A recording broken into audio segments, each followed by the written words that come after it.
Are you struggling to express yourself with complex ideas and thoughts? Well, that's a really common hurdle for a lot of language learners, especially those who are more at the advanced level. I have so many students here who are wanting to get better in English so that they can actually go into a master's program, usually in America or in the UK, and they need to have that vocabulary so that they can be more proficient when they're doing academics, and also to be able to pass TOEFL or IELTS to even get admitted into the school. One of the best ways to fix this problem is to really diversify your vocabulary. You need to diversify your vocabulary so that you know how to express yourself coherently and eloquently.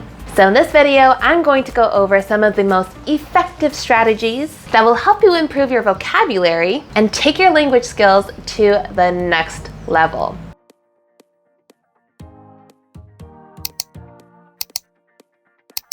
So, as a disclaimer, I'm probably going to tell you a lot of things that maybe you already know, but a lot of things that you probably don't want to hear. And I'm just going to be real with you, real and raw. That is my 2 R's that I promise you in this video. The first thing I'm going to talk about is actually reading. You need to read extensively, especially if you are one of those people who want to do a master's program abroad, or even if you want to build better business relationships or get better business opportunities. You need to read. You need to read so much, extensively, thoroughly. It is truly one of the best ways you can enhance your vocabulary. And you want to make sure that to do this and to be able to do this consistently, you find reading materials that resonate with you. You want to find something that makes you excited to read it every day.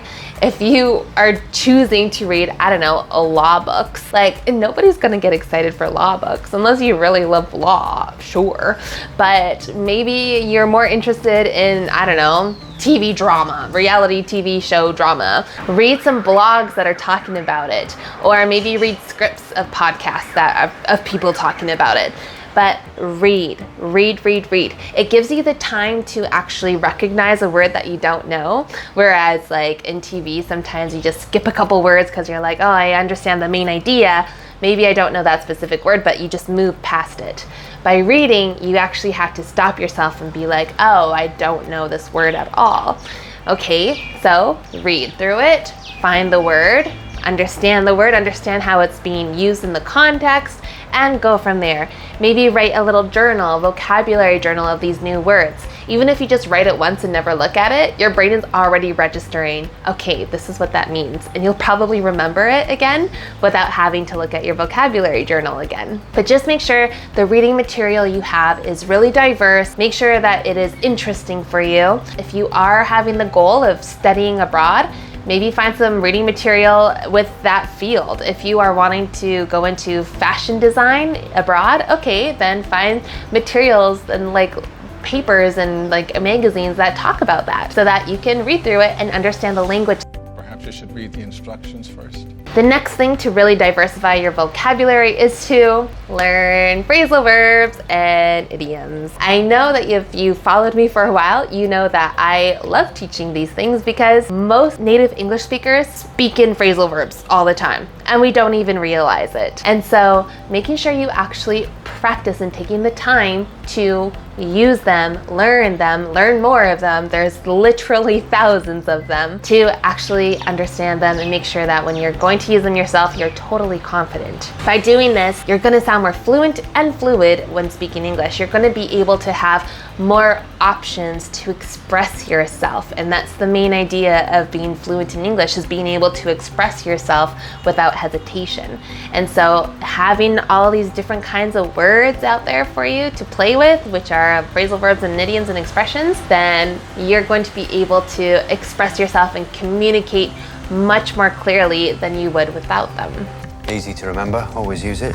All right, this next bit I already kind of talked about, but have a journal with you. Have a little vocabulary journal. Buy yourself a cute notebook, make it fun, and write down what you learn. Anything new that you see, write it down, always. Again, if you write it down once and you never look at it again, your brain is already taking it to the next level where it realizes like, oh, okay, I understand this. Make that effort to write it down. Make it fun. Get a cute journal, put stickers in it, I don't know. And then maybe you can even use that to create flashcards for you. Have you been keeping up with your journal? Before we keep going, I do want to say that if you are wanting to get to that advanced level, then you need to have a plan. A plan is literally the only way you can get to fluent English, no matter what you try to do. Having a plan. It's the same thing if you are trying to work out and get big muscles. You are never going to get giant muscles if you are not doing it consistently, right?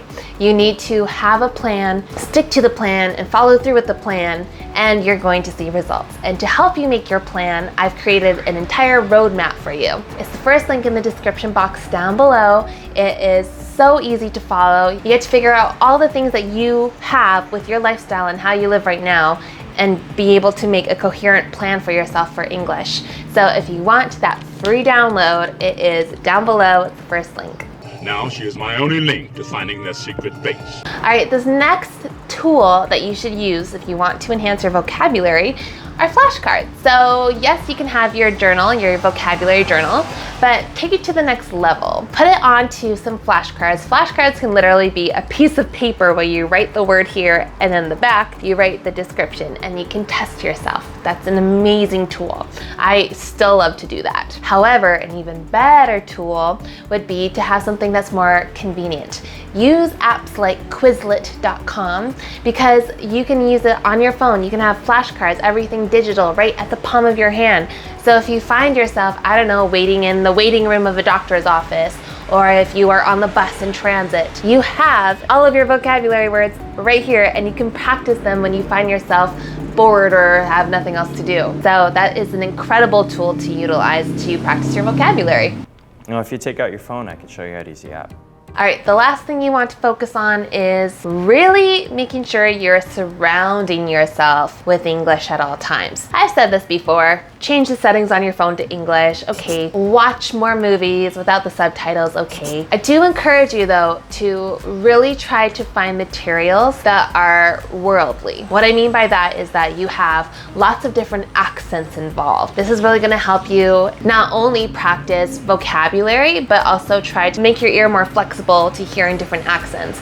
And people from different cultures, like from India, from Pakistan, from Italy, from all parts of Africa, they use different vocabulary to express themselves in English. And so try to learn from them, understand their accents, and then be able to be like, oh, they use this word a lot. I'm gonna try to use that word too. So make sure that your ear is really flexible, but also to familiarize yourself with how other English learners are expressing themselves and what vocabulary they're using too. You don't know a man from New York with a French-Canadian accent, do you? All right, if you want to keep going on this English train, make sure you have the download first down below, but check out this next video over here. It's when I talk about some of the most common grammar mistakes I always hear with all of my students and how to fix them. So check that video out right over here.